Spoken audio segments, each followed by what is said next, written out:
समझाना चाहूंगा लड़कियों को, सबको। तुम लड़कियों की एक प्रॉब्लम होती है, समझना कि तुम्हारी जीवन में दो प्रकार के किरदार आते हैं जब पहली बार कोई आता है तो। एक वो किरदार जो तुम्हें पसंद करता है, एक वो किरदार जिसे तुम पसंद करती हो।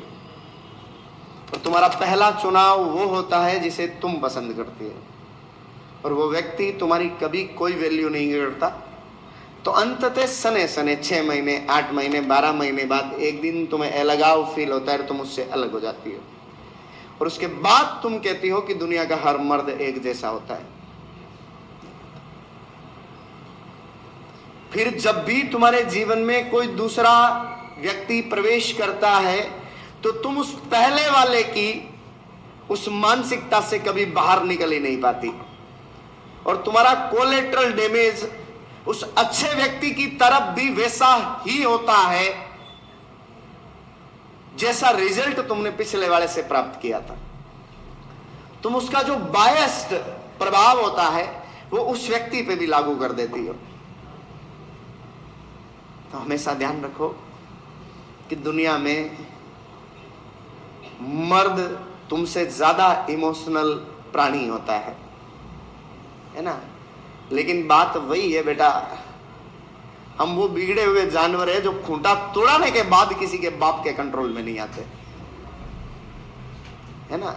वो एक नज्म थी, मैं भूल रहा हूं, पर एक पंक्ति याद है वो, कि जो रागा टूटने वाला होता है उसे मैं खुद तोड़ देता हूं, जो रिश्ता छूटने वाला होता है उसे मैं खुद छोड़ देता हूं। थोड़े से इमोशनल मजबूत होते हैं ये लोग, लेकिन ये नहीं है कि दुनिया के मर्द गलत होते हैं। मैं कहूँ साहब, सिर्फ 10% पुरुषों की वजह से 90% पुरुष बदनाम है।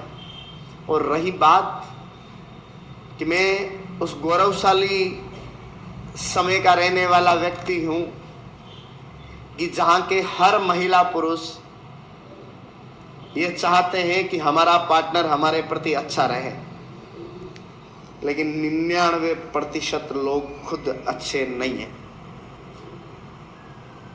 ये सत्यता है, हमेशा ध्यान रखो।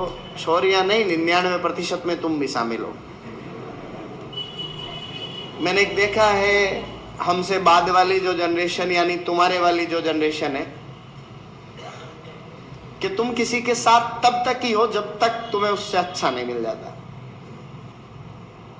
मैं कह देता हूं, जो गांटियां हिला रहे हो ना, अभी तुम्हें कोई काली सी BMW में आकर किसी ने प्रपोज नहीं किया, वरना 1 मिनट में तुम्हारा प्यार पीछे से बाहर निकल जाएगा, है ना। धूड़ खाता है ना आदमी, 19-20 के लिए नहीं खाता ना। जब तक तुम बेरोजगार हो तो हो सकता है तुम्हारे पार्टनर को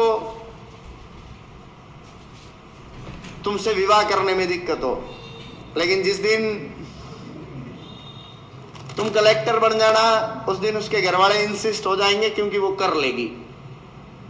ये ध्यान रखना। और कोई भी लड़की तुम्हारे लिए तब तक ही लड़ेगी जब तक उसे तुमसे बेहतर कोई नहीं मिल जाता। जिस दिन उसे कोई RS या SDM का रिश्ता आएगा ना, उस दिन वो तुम्हें फोन करके कहेगी कि मेरे पापा ने कहा सुसाइड कर लूंगी, प्लीज मैं तुम में से और पापा में से पापा को चुन सकती हूँ। खुश रहना, ये ध्यान रखना, मैं तुमसे दूर रह के भी तुम्हारी हूं। ये शब्द सिर्फ कहने के लिए होते हैं। आई ना बात समझ में? लिखो, हाड़ी रानी सैल का